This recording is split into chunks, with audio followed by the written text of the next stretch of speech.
We're talking today about Progressive Repertoire by George Vance. And I just finished a project of going through and recording every single piece of that series on video. This was a 2-year process. These pieces have revolutionized the way I teach, and I can't imagine teaching bass without them. And something that I have wished for years was out there was, how the heck do you teach these pieces? So that's what we're going to do here today. But before we dive into that, I want to go through and talk about what I love about these books, what maybe drive me a little bit crazy, and then get into how I teach them. One of the things that I love the most about this approach is that it starts students at the neck block of the bass.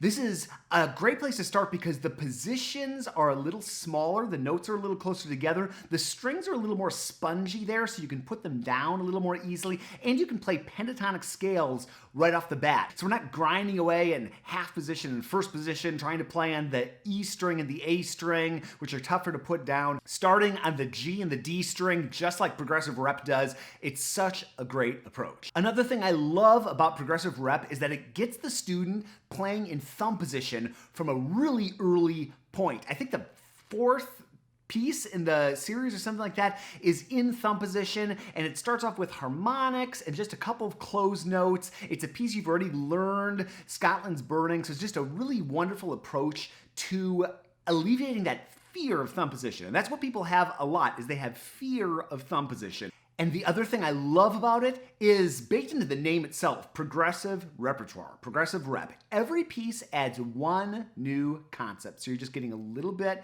new every time. Beautiful. There are a few things that I find challenging in terms of teaching this material. I still think the positive vastly outweighs the negative, and these aren't even really negative, they're just things to consider. But one is the position numbering system. This system uses the Roboth positions, and this method has become so popular, people call them the Roboth-Vance positions. But there are 6 positions up and down the bass. They're based around the natural harmonics, and I'll include a photo of Nicholas Walker's wonderful chart comparison between Samandal, which are kind of the traditional positions, and the Roboth positions. Progressive Rep uses the Roboth positions, and they're not what students usually run into in school. So you kind of end up doing this dance of terminology. This is what we do in school, this is what you do in lessons. It's just something to consider, not a big deal, but something to be aware of. My ideal world would consist of bass players in orchestra just playing those notes that they learn in the first few pieces of Progressive Repertoire. But that's not the world we live in, and bass players are finding themselves playing in half position, shifting all over the place, playing notes that they don't learn in Progressive Rep. That's another thing that's challenging about using this method and then applying what you're learning in a real world situation. Also, pivoting is something that's introduced fairly early on in Progressive Rep. It's the beginning of the 2nd volumes from book 3. It's a really important concept. In my opinion, it's something I use, it's something I teach, but I have been remarkably bad at teaching the concept over the years, and I know I caused a few students some big intonation problems with slipping and sliding all over the place. Pivoting is certainly nothing new, but it is a little bit of a controversial topic in the bass world, so it's just something to keep in mind in Progressive Rep, is that you're going to be learning pivoting early on. One hack that I've done, I'm not sure how widely condoned this is, but instead of pivoting, I would teach people to do the notes with the fingerings that are in the books, but shift instead. That can be done. It kind of negates a big purpose of Progressive Rep, so I'm not sure that that's the best advice, but it is something, especially early on, when I knew these books were good, but I just didn't know how to use them. I did do that, and it does work, and you can teach the method. I also thought it was odd that scales weren't a bigger deal in Progressive Rep, and I think it's because George Vance has his own Vade Mecum book that covers scales. He introduces the D major scale as you get into the series, but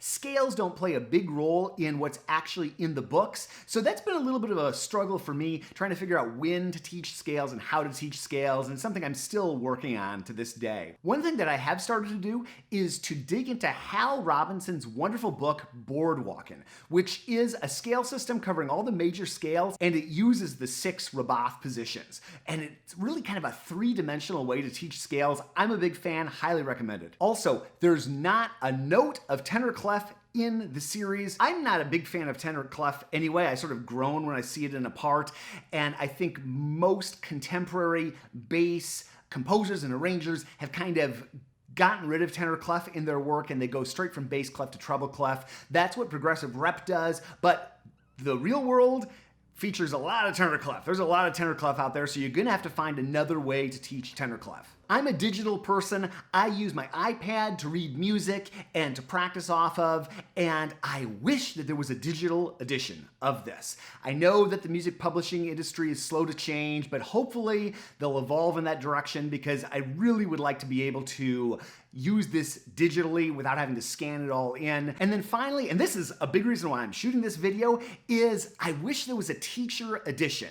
I wish that there was a resource where you could walk through with somebody and actually learn the hows and the whys of these pieces. There are some good resources out there, and I'll link them below, so be sure to check in the description. But I just wish that there was something that you could get that was this book, but it had people going through each piece and talking about what's the new skill, how do you teach it, how are some methods, when should you move on. Maybe that's asking too much, but I know that orchestra methods, I used to be a high school orchestra director, we would get books with those exact directions in there. I wish that Progressive Rep had that, and maybe we'll get there with YouTube and other resources. Okay, let's take a look inside Progressive Rep, and it doesn't look like a normal method book from the beginning. Their first note is a harmonic, what? But it's actually brilliant. Then you give a bar of rest, do it again. Move over to the A string.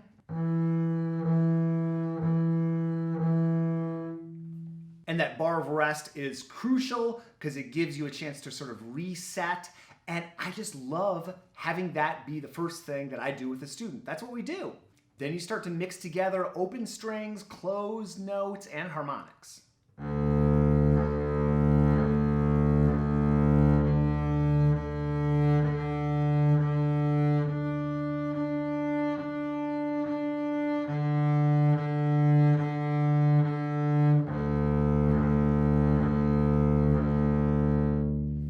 And I love that the books go between these harmonics and the closed notes. It's such a great way to, first of all, you get that wonderful harmonic feeling, and then you're already learning to check pitch. Because we've got that open D, we check our high D, we check it against the harmonic, put it back down. So this is lesson 1. Then we get into Shortening Bread, which is the first piece that you do, and you do the first part 3 times. This is the first part.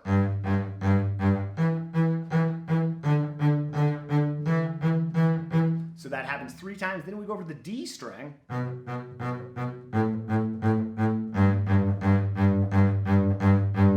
If I can get there in the first lesson, I am happy. That is my goal. The first lesson is to get through that. And it's just such a great way to start, because you start open G, then all 4 fingers go down. Then we lift for 1, 4, and we get our first string crossing.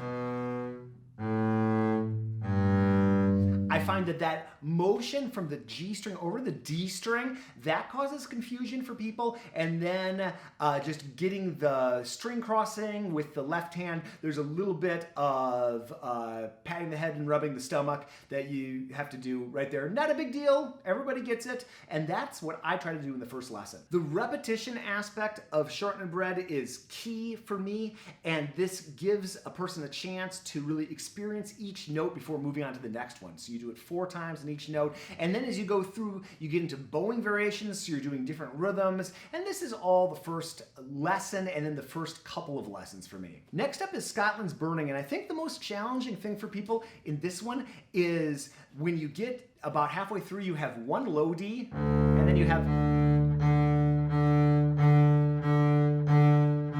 7 high Ds. Everything else is just 2 notes, 2 notes, 2 notes. We're staying at the neck block, staying in 3rd position, and so that's the variable that we add in there. We have a little bit more string crossing than we did in Shortening Bread, but we're just step by step progressing. like the name, through the method. Next up, we have a preparatory exercise for Twinkle, Twinkle Little Star. I always thought it was confusing because it says Twinkle in the part, but it resembles Twinkle not at all. The genius of George Vance, these early exercises, they just work so well. So this Twinkle exercise goes like this.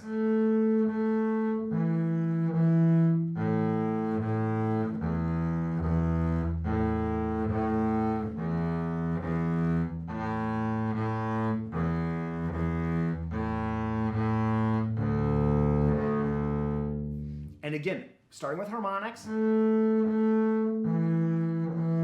close them so that we can check. Then we introduce moving down to first position. And where are we going? We're going a note we already have in our ear that we've already found on the A string. So we have this A, then we go to E there, then we have A here. We finish off the pattern. And you know, it's one of the first things in progressive rep, but I use that myself as a warm-up exercise. I think it's just a great way for stabilizing pitch and stabilizing position. And then Twinkle itself is our first position tune.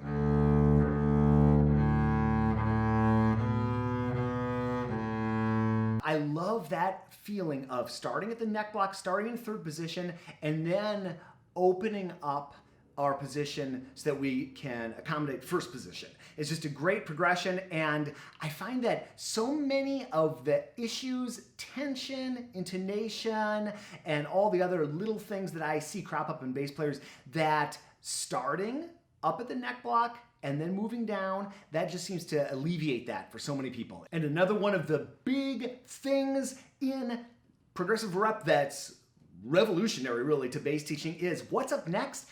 Thumb position. What? Thumb position. And he calls it fourth position since there are only the 6 positions. So fourth position, thumb position, we're doing Scotland's Burning.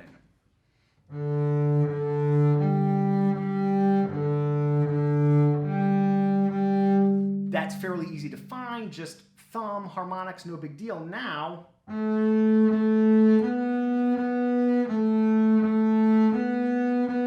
we have our closed notes, but we've already played the tune down here.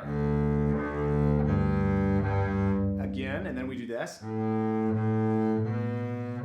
So I'm going back and forth when I'm working this thumb position version of Scotland's Burning with students. I start here, play a little bit in third position at the neck block, then we go up here, repeat it, and then we open the hand to get to the high D and back to where we started. Great way to introduce thumb position. I always thought it was interesting that you learned third position, then first position, then thumb position, but second position doesn't come until later. And I think the reason why, and again, that's why I wish that there was a teacher's edition of this. I've talked with people about this, but I think the reason why is because there isn't as much of an obvious landmark. When you have third position, you can land here. It's very comfortable at the neck block. Getting down to first position, we have the nut to check. Second position is this world in between. But with music box, you start to add second position.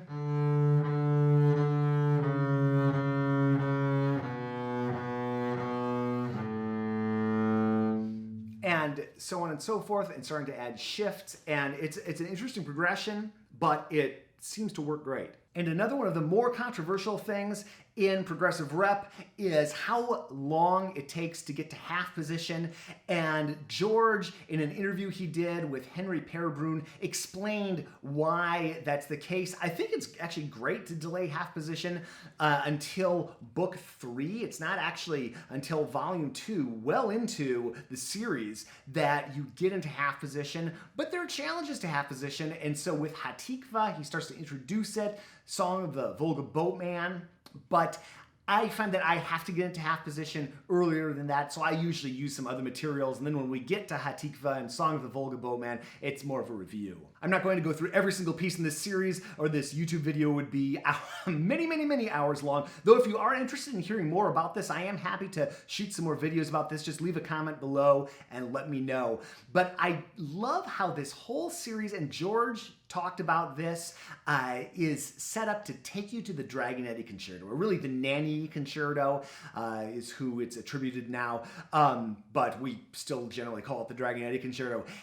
This piece, it's one of the standard chestnuts in double bass literature, and once you get there, that's kind of the point at which you can play most of the other standard literature. So this whole series is set up to take you from those very first notes, right here, to the Dragonetti Concerto.